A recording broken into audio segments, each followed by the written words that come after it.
안녕하세요, 선생님들. 네. 안녕하세요. 네, 오늘 소집한 이유 뭘까요? 수다. 자, 오늘은 그리스 비극을 우리가 지금까지 같이 읽어봤는데 그리스 비극에 대해서 수다를 좀 떨려고 못다한 이야기를 여기서 풀어보고자 여러분들을 모셨습니다. 선생님은 어떤 작품 읽으셨죠? 저는 오이디푸스 왕. 선생님은 어떤 작품? 에우리피데스의 메데이아.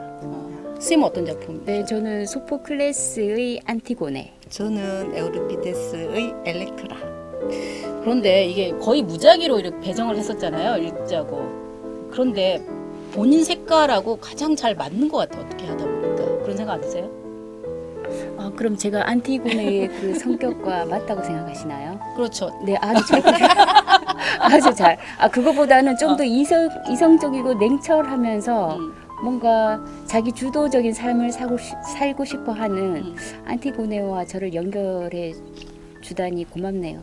네. 특히 안티고네는 어떤 점에서 자기 주도적인 삶이라고 말하죠? 그러니까 안티고네는 기존의 그때 당시에 그리스에서 내려오는 전통이나 관습을 깨웠던 인물로 해석할 수가 있잖아요. 그리고 오히려 전통을 지키려고 하지 않았나요? 그 신법인 가족, 친족을 묻어주는 그 법을 지키려고 한 사람 그런 아닌가요? 면에서는 그렇게 볼 수도 있지만 그런 게 들어왔을 때 그 누구죠? 삼촌 크레온에 반해서 행동했다는 거에 대해서는 그때 당시 그리스 내에 있는 여성으로서 감히 할 수 있었을까? 본인의 가정이라는 테두리를 깨고 그러니까 관습을 따랐다라는 부분도 있기도 하지만 그와는 또 반대적으로 그리스에서 전통적으로 내려왔던 남성 관습을 그렇죠 거부한 면도 있다고 생각해요. 남성 권력에 대항한 어떤 혁명적인 역할을 했다라는 그런 측면에서 면에서는 관습을 또 깨는 부분이 있죠. 그리고 그 페미니스트들이 주로 인용하는 인물 중에 안티고네가 많이 거론되고 있기도 하잖아요. 여성으로서의 삶에 물론 그거는 좀 시대적인 해석이 따르긴 하지만 그래도 그런 측면으로 안티고네를 읽을 수 있다라는 여지를 줬다는 게 안티고네의 매력이 아닐까 생각해요. 안티고네로부터 혁명성을 이렇게 길러냈네요. 예, 저도 그 안티고네를 읽기 전에 전과 후가 뭐 여성성, 남성성, 인간에 대한 그런 고정관념을 조금 깨트려진 게 아닌가. 특히 그리스 비극을 다른 선생님들과 같이 읽어내면서 저도 조금 이렇게 눈뜨게 됐다라는 걸 개인적으로 좀 느꼈어요. 예. 주로 이제 안티고네 하면 사법과 공법의 영역에서 이제 법리 싸움에 많이 인용되는 작품이기도 하죠, 그죠? 그렇죠. 예. 선생님 어떠셨어요, 오이디푸스와? 오이디푸스요. 비극의 영웅이죠. 자기 눈을 찌르는.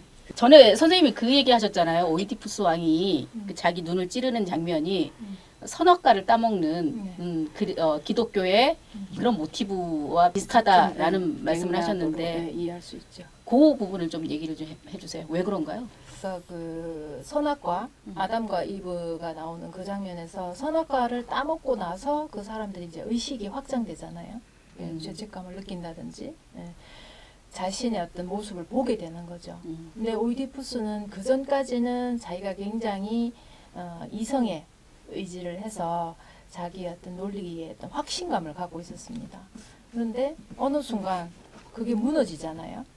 자기가 쫓고 있는 범인이 자기 자신이라는 게 밝혀지면서 자기가 지금 알고 있는 것 외에 뭔가 다른 세계가 있다는 거에 대해서 눈을 뜨게 됩니다. 그 과정이 이제 눈을 찌르는 장면이죠.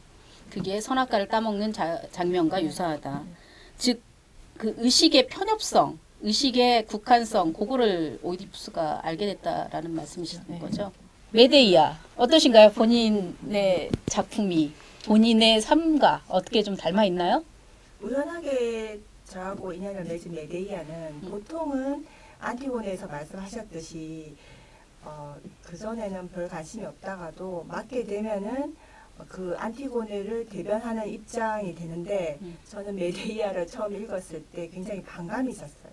그렇죠. 특히 아이를 가진 엄마의 입장에서는 아이를 죽여야 되는 메데이아가 쉽게 이해가 되진 않죠. 비극의 상징에 대한 이해가 좀 부족했었고 팩트 차원에서 정말 그렇게 할 수 있을까라는 생각 때문에 메데이아를 이해하는 데 좀 시간이 걸리긴 했지만 그렇기 때문에 더 메데이아를 더 깊숙이 알게 된 계기가 된 것 같아요. 그러면 어떻게 메데이아를 받아들이고 있나요, 지금은?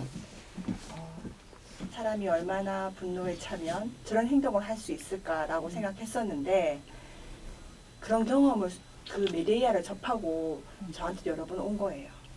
아주 단순한 억울함, 단순한 속상함들이 급발진하듯이 분노가 일어나는 저를 보고 메데이아의 분노가 이렇게 낯설고 흔히 있지 않는 일이 아니라 저 개인에게도 일상생활에서 불쑥불쑥 올라올 수 있구나.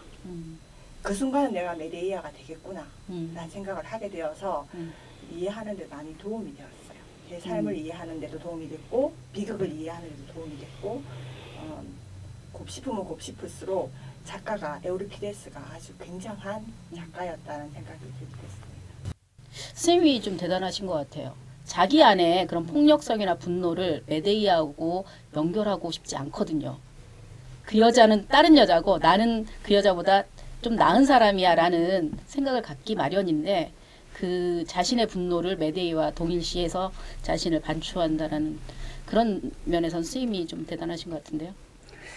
저는 메데이아를 처음 읽었을 때 충분히 그럴 수 있다라고 생각이 들었거든요. 왜냐하면 메데이아를 비판하는 사람들은 모성을 가진 엄마로서 여성이 어떻게 자식의 자녀들을 그렇게 잔인하게 살해할 수 있느냐, 이거는 남성 입장에서 본 게 아닐까라는 생각이 들어요.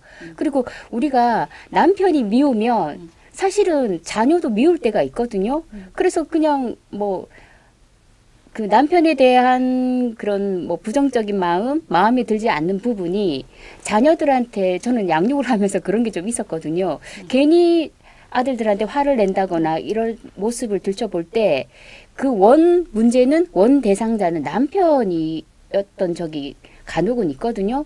그런 면에서 저는 메데이아가 충분히, 그러니까 엄마로서의 여성으로서의 메데이아보다는 인간 자체로서 메데이아를 보면 충분히 그럴 수 있지 않을까 이해가 되는 부분이 있긴 있었어요. 기존에 우리의 역사가 여성들한테 모성을 강요하는 역사잖아요. 어머니라면 당연히 이렇게 해야 돼. 이런 걸 강요하다 보니 그 어머니가 했던 어떤 잔인한 행위는 엄마로서는 해서는 안 돼라는 딱지를 좀 많이 붙였던 것 같아요. 그렇죠. 그러니까 그리스 비극 속에 등장하는 여성의 캐릭터들이 많이 남성적인 시각에서 해석되었기 때문에 그 읽는 사람에 따라서 다양한 해석이 나오는 이유 중에 이유이기도 한데 특히 그 그리스 비극 속에 나오는 그 흔히 말하는 악녀라는 센 캐릭터들은 오히려 지금으로 보면 너무 인간적인 모습이 아닐까 하는 생각이 들기도 했어요. 이 그리스 비극을 읽으면서. 우리의 엘렉트라 선생님 어떠셨어요, 엘렉트라? 엘렉트라는 사실 저희가 예전에 이제 학교 다닐 때 그 오이디푸스 컴플렉스를 접하면서 엘렉트라 컴플렉스가 있다 이 정도만 생각을 했었거든요. 근데 지금 이제 이 책에 들어와서 보니까 이게 그냥 엘렉트라가 아니고 이게 그 윗대부터 다 알아야 되는 거였어요. 그래서 아가멤논하고 아버지가 아가멤논이고 엄마가 클리타임네스트라인데 그 사이에 태어난 이제 이남 이녀 중에 엘렉트라가 있거든요. 그런데 이 내용 자체는 그러니까 엄마와 딸의 갈등으로 나오기는 합니다. 근데 조금 전에 그 메데이아처럼 거기도 남편에 대한 배신감이 아마 그런 행동을 일으켰잖아요. 여기 클리타임네스트라도 마찬가지거든요. 아가멤논에 대한 배신감, 그리고 아가멤논이 전쟁에 승리하기 위해서 자기들 사이에 난 큰 딸을 제물로 바치는 거기에 대한 복수심이 아주 컸거든요. 그리고 그게 컸기 때문에 아가멤논이 전쟁에서 돌아왔을 때 그 클리타임네스트라가 자기 정부하고 같이 바로 그날에 자기 남편을 죽이거든요. 근데 엘렉트라는 그 모습을 본 거예요. 엄마가 아버지가 전쟁에 나간 사이에 다른 바람 사람하고 피우고. 바람을 피우고 그 다음에 그 아버지가 돌아오자마자 그날 밤에 살해를 하고 이런 모습을 보고 이제 엄마에 대한 반감을 가지기 시작하는 거죠. 분노가 세습된 것 같아요. 네, 맞아요. 대상만 틀리지 네. 엄마가 아버지에 대한 분노가 딸에게도 그대로 네. 전이가 되는 것 같아요. 그렇죠. 그런 모습들은 우리가 많이 보지 않나요? 그러니까 어머니가 가진 분노의 양태가 대상은 다르지만 딸에게도 그대로 옮겨 붙어서 가족 간의 불화가 일어나는 양태들. 그래서 고전, 그리스 비극이 우리가 재해석되고 다시 읽어봐야 되는 이유가 아닌가 싶어요. 네. 혼자 주인공이 남자예요. 그런가요? 네. 네네네. 그러면 이제 처음으로 돌아와서 어떻게 해서 이 비극 작품을 읽게 됐죠? 왜 이 비극 작품을 읽게 됐죠? 저희 망원경에서 네. 해마다 또 주제를 정해놓고 책을 읽거든요. 근데 이제 우리가 뭐 주제를 정한 것 중에는 뭐 1년 동안 니체 해서 1년 동안 니체만 연구하고 우리끼리 발제하고 토론하고 이런 게 있듯이 이번에 우리 그리스 비극에 대해서 한번 해보자 해가지고 저희 7명이 각자 하나의 이제 주제를 택해가지고 거기에 대해서 의논하고 토론하고 발제하고 이렇게 하면서 이렇게 만들어진 것 같아요. 그전에 물론 저희가 그리스 비극을 접하기는 했지만 이렇게 세세하게 내가 엘렉트라가 돼서 내가 메데이아가 돼서 내가 뭐 안티고네가 돼서 이렇게 해본 거는 없었던 것 같아요. 그래서 아마 망원경을 통해서 깊이 들여다보는 기회가 되지 않았나 그런 생각이 듭니다. 그래서 나온 결과물 있잖아요. 네네. 네, 결과물을 좀 소개해 주세요. 그러니까 비극 속에서의 나를 찾다는 이거는 조미정 선생님을 포함해서 최민선 선생님까지 저 7명의 작가가 된 거죠 이제 그죠? 그래서 여기에 이 책을 적게 됐는데 여기 보면 그 책 서면에 뭐가 있느냐 메뉴에 비극이 삶을 구원할까라는 글이 있어요. 오. 메뉴에. 오, 누가 달았죠? 이게 우리 그 유명하신 망원경님, 네, 리더님께서 최민선 작가님이라고. 예, 하셨는데 사실 이거는 이 주제 안에 다 녹아 들어 있다고 보면 됩니다. 우리가 비극을 읽는 이유가 뭐냐면 그것을 통해서 내 삶에 어떻게 그 비극을 내 삶으로 가져와서 내가 그 비극을 통해서 무엇을 배울 것인가 앞으로 내가 어떤 행동을 할 때 어떻게 해야 될 것인가 하는 지침을 주는 그런 게 아니었나 하는 생각이 들거든요. 근데 저희가 처음에 할 때는 이거 서로 너무 힘들어했고 잘 모르고 이거 하기 어려워했었는데 막상 이렇게 책으로 나온 거 보니까 지금 읽어봐도 야 그때 너무 잘했다. 또 꼭 내 건 아니더라도 다른 선생님들 작품을 보면 어떻게 이런 생각을 했지? 이거 정말 잘 만들어진 거야 하는 생각이 들 정도로 좋은 책이 나온 것 같아요. 예. 저도 이게 이제 작품을 계속 정리하고 강의 자료를 만들면서 이 제목이 다시 들어왔어요. 이 비극이 삶을 구원할까? 정말 이게 직관적인 제목을 참 잘 만들었다. 근데 처음엔 이게 와닿진 않았거든요. 네. 그냥 비극이 엄청난 이 비극을 왜 읽어야 하지부터 의미를 찾기 시작하고 했는데 자료를 정리하다 보니까 이 주인공 삶이 굉장히 비극 속에서도 어떤 당당한 영웅적인 모습을 또 우리가 발견하게 되고 또 여러 가지로 이제 현대적으로도 재해석되고 있는 그런 모습에서 우리는 그러면 이 어려운 이 무게감이 느껴진 이 삶을 또 어떻게 살아내야 되는지 그걸 또 다시 한번 돌아보게 되더라고요. 그런 의미에서 이제 비극이 삶을 구원하는구나. 네. 비극의 역할이 뭐라고 생각하세요? 다른 분들. 그리스 비극은 스토리가 아주 극단적이고 극한의 상황까지 밀어붙여서 우리의 삶을 환기시키고 정화시키는 역할이 있다고 합니다. 오이디푸스보다는 내 삶이 낫지 않을까?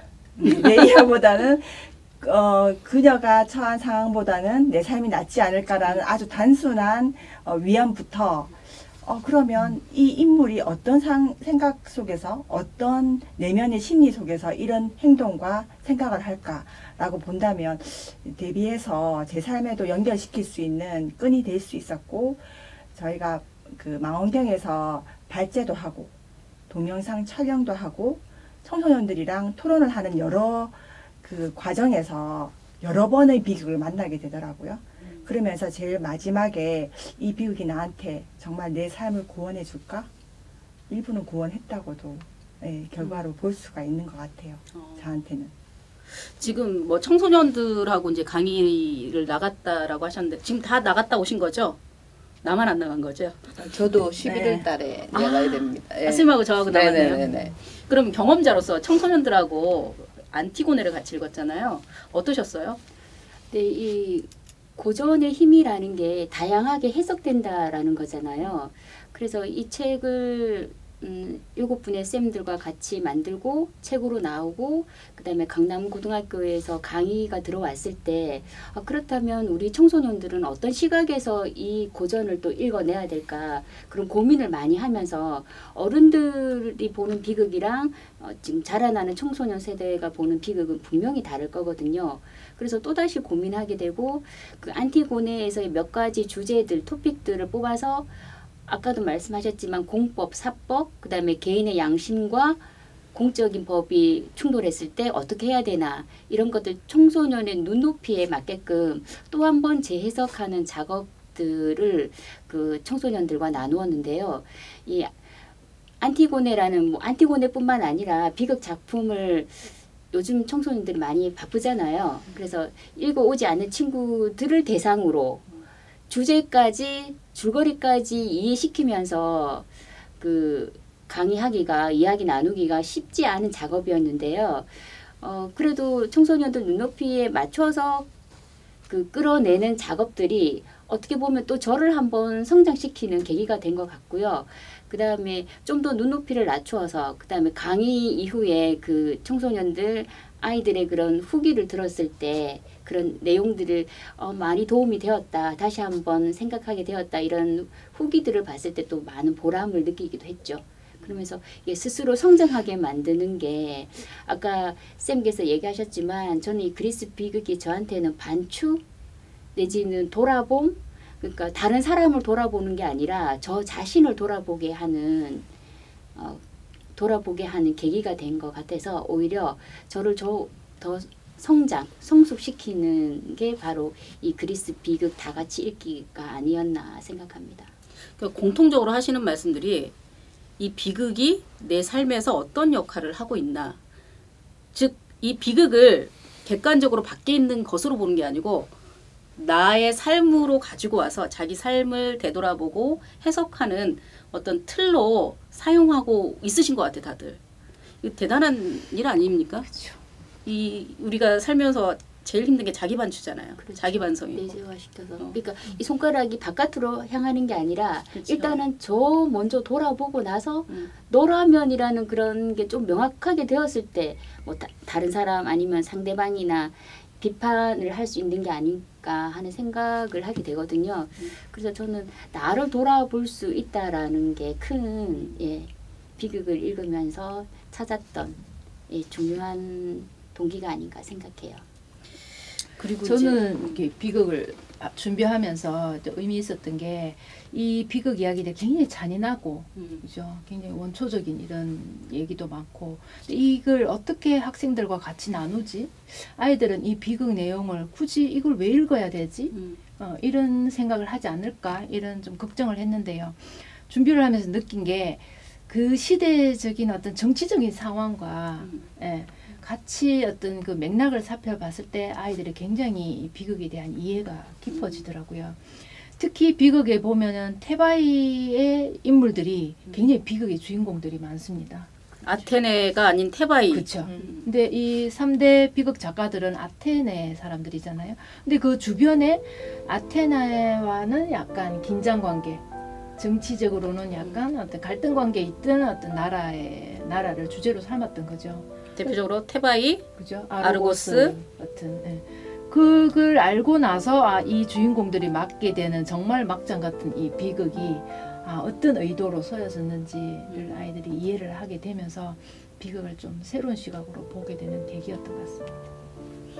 왜 자신한테 뭐가 넘치면 남한테 주게 되잖아요. 넘쳐서 주는. 사랑도 안에 풍만해야지 누군가에게 베풀 수 있는 거잖아요. 근데 이제 우리가 이 인문학을 지금 한 7, 8년째 이렇게 해오고 있는데 이게 이제 좀 넘쳐서 조금씩 나가고 있는 것 같아요. 지금 시민들하고도 나누고 학생들하고도 나누고 우리가 이 인문학의 전혀 뭐 전공이 아니잖아요. 그죠? 그럼에도 불구하고 이제 충분히 나가서 토론하고 얘기하는 주제로 담고 가고 있는 그런 모습들이 아름답습니다. 굉장히 프라우드 오브 유. 굉장히 자랑스럽고. 근데 정말 혼자서는 할 수 없는 작업이었습니다. 이건 생각조차 할 수 없는 일인데 여러 선생님들이 이제 같이 이렇게 하시고 특히 또 이렇게 강하게 앞에서 끌어주시고 그래서 다 같이 할 수 있어서 그리스 비극은 서양 철학이나 서양 문학에서 아주 베이스가 되는 부분이 있기 때문에 또 다른 저희한테 또 좋은 소스였던 것 같고 그 아까 말씀하셨듯이 자신을 돌아봤다. 자신을 돌아보면 자신을 이해하기가 지평이 넓어지고 자신이 이해폭이 넓어지면 그 눈으로 타인을 또는 세계를 보는 눈이 또 넓어지다 보면 사랑을 숨길 수 없듯이 우리가 얻은 지혜를 계속 드리고 싶은 욕구가 생기는 것 같습니다. 인문학의 역할을 이제 제대로 좀 말씀해 주신 것 같아요. 그게 인문학의 역할이고 우리가 같이 공유하는 역할이 아닌가 싶어요.